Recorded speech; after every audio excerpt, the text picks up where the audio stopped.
नमस्कार, मी doctor Santosh Madrewar Nimai care मध्ये आपले हार्दिक स्वागत करतो।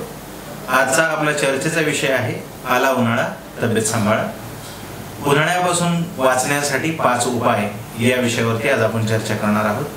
पहिला उपाय आहे सनस्क्रीनचा योग्य वापर करणे। उन्हामध्ये जावयाचे असल्यास घरून उन्हामध्ये जाण्याच्या अगोदर शरीराच्या त्या सर्व भागांवरती जो सूर्यप्रकाशाला एक्सपोज आहे सनस्क्रीन लावावे। 2 तासापेक्षा जास्त काळ उन्हामध्ये राहावयाचे असल्यास दर 2 तासांनी सनस्क्रीन परत शरीरावरती अप्लाय करावे। स्विमिंग पूलचा वापर केल्यास किंवा स्नान केल्यास सनस्क्रीन परत लावावे। सनस्क्रीनचा कसल्याही प्रकारचा साइड इफेक्ट नसतो। सनस्क्रीन लावल्याने आपण सनबर्न पासून वाचू शकतो। खास करून लहान मुलांची त्वचा ही नाजूक असते, त्यामुळे त्यांना सनबर्न पासून वाचवणे आवश्यक आहे।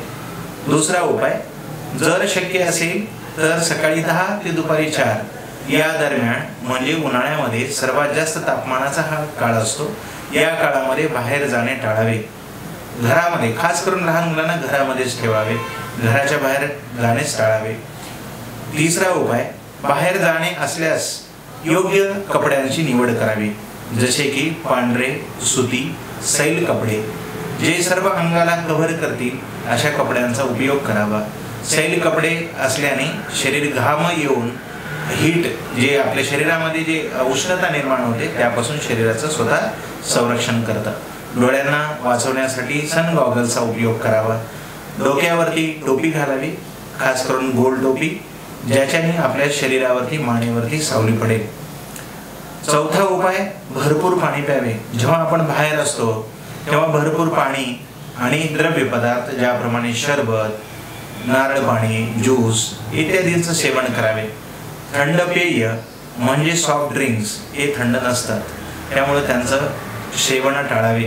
त्यामध्ये अल्कली आणि ॲसिड्स असल्यामुळं त्याचा शरीरावरती वाईट परिणाम होतो आणि शरीरामध्ये डिहायड्रेशन निर्माण होते, त्यामुळं सॉफ्ट ड्रिंक जसे पेप्सी, कोला याचे सेवन टाळावे। ऊन हे फक्त घराच्या बाहेर गेल्यानेच लागते असे नाही, घरात राहून सुद्धा उन्हाचा परिणाम आपल्या शरीरावरती होऊ शकतो। खास करून त्या लोकांसाठी जे छोट्या घरांमध्ये, झोपड्यांमध्ये, पत्र्याच्या घरांमध्ये राहतात, त्यांना घरात बसून सुद्धा उन्हाचा वाईट परिणाम होऊ शकतो। शक्य असल्यास कूलरचा वापर करावा, जेणेकरून हवा थंड होईल आणि उन्हाचा त्यांच्या शरीरावरती वाईट परिणाम होणार नाही, शरीरामधील पाण्याचे प्रमाण कमी होणार नाही। शक्य नसल्यास पत्र्यावरती गवत किंवा कडबा बांधून टाकावा, जेणेकरून पत्रे डायरेक्ट गरम होणार नाहीत। पत्र्याच्या खाली पांढरा कपडा बांधल्यास त्यामध्ये एक बॅरियर तयार होते, एक एअर झोन तयार होतो आणि त्यामुळं रूममध्ये थंडावा जाणवतो।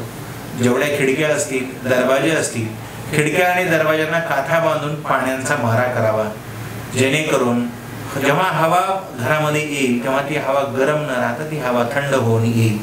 घराची फरशी 2दा 3दा थंड पाण्याने पुसून घ्यावी, जेणेकरून फरशीमधला जो गरमी आहे ती कमी होते आणि शरीरावरती वाईट परिणाम होत नाहीत। अशा पद्धतीने उन्हापासून आपण आपले आणि खास करून लहान मुलांचे संरक्षण करू शकतो। धन्यवाद।